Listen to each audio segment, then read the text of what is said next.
So I wanted to do a quick review for those of you that weren't in class about what I really want you to get out of this homework assignment, because there's a lot of questions here. And just seeing the answers doesn't really give me a chance to tell you which ones are most important. So I'm going to take a moment and try to make this 5 minutes or less. I'm looking at my phone. It says 8:02 right now. So I'm giving myself to 8:07. In this first set of problems from 9 through 12, it asks you to find the slope, the tangent, and the normal. What I need you to get out of that is, if you want the slope of a curve at a specific point, you take the derivative, and then when you plug an x value into that derivative, it gets you a specific slope. If you want to turn that slope into a tangent or a normal line, once you get the slope, then you want to plug the x value into the original to get the y value. So like on number 9, we had x equals -2. -2 into 2x is -4. -2 into x squared is +4. So then my tangent line, I just use point slope form. Y minus y1 equals mx minus x1. And then my normal line has the same setup as the tangent line, but just an opposite reciprocal slope. So it's really lather, rinse, repeat for 9, 10, 11, 12. On 13 and 14, it asks you about the slope of absolute value functions. And what I would really love is on those, if you didn't do any algebra at all, because you should know that absolute value functions make a v. And these two absolute value functions make a v that's a lot like y equals x or y equals -x. So your slope is either 1 or -1. So for 13 and 14, if you look on mine, I didn't do any work. I just kind of thought about what the graph looked like and decided what the slope was. And then 15 and 16, this is where I'm going to slow down a moment. Determine whether the curve has a tangent at the indicated point. If it does, give its slope.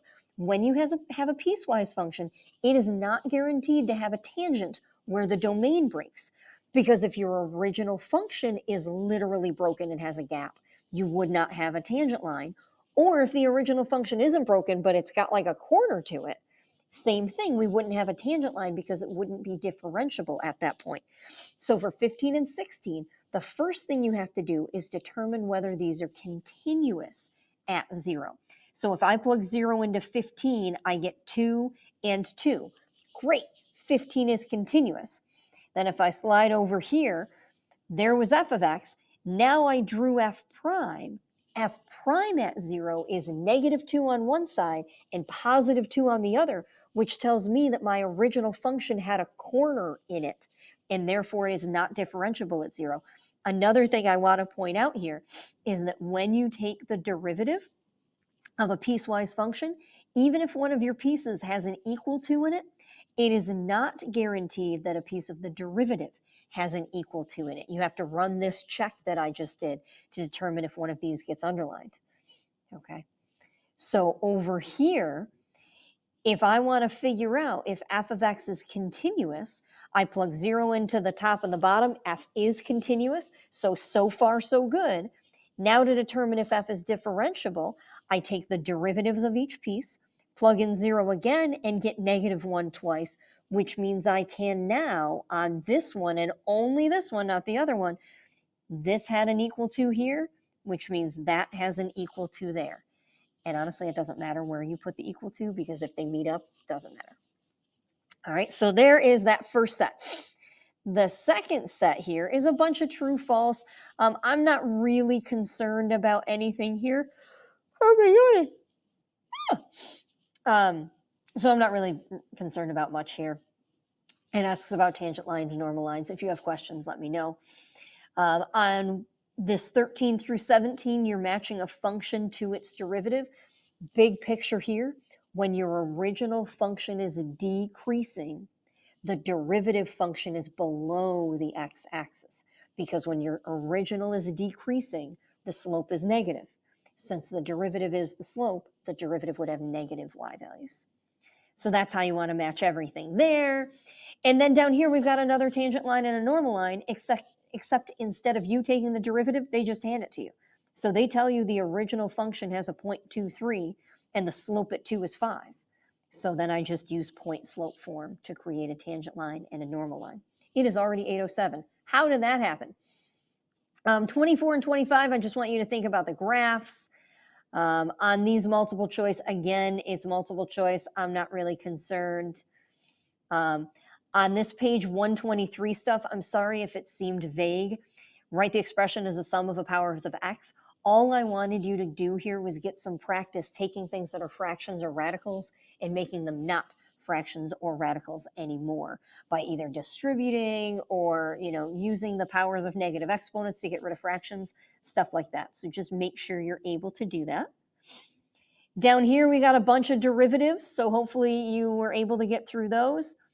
On 23, you're using the product, quotient, or constant multiple rule to take some derivatives and then use the given values to evaluate those derivatives. And then there's a whole bunch of questions about applications of derivatives here. So find an equation of the line perpendicular to the tangent line, aka find the normal line. Find the tangents where the slope is 4. Well, if the slope has to be 4, the derivative has to equal 4.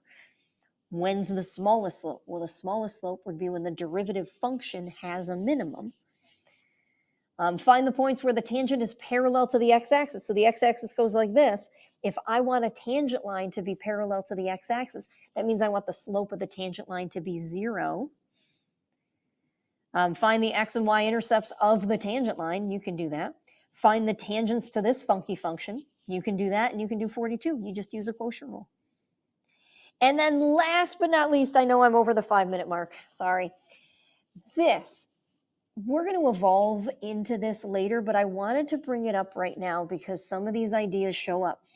It says you have a gas cylinder, blah, blah, blah, blah, blah, blah, where the pressure is dependent upon the volume, and A, B, N, and R are constants. So if A, B, N, and R are constants, and the temperature is also constant, that means we treat all of these like numbers when I take the derivative. So when we come over here to do the derivative of nRT over V minus NB, low D high becomes V minus NB times 0, because if the numerator is filled with constants, the derivative of those constants is 0. And then when I do high D low, the derivative of the bottom is 1, because the derivative of 1V, where V is a constant, would be 1. And then NB would have a derivative of 0, because those are constants. So this was, again, probably a little overwhelming and funky, but it's that idea to tell you that not all letters are created equal. If we tell you a letter is a constant, you treat it like a number. All right. And that is all I have. So I'm going to sign off now.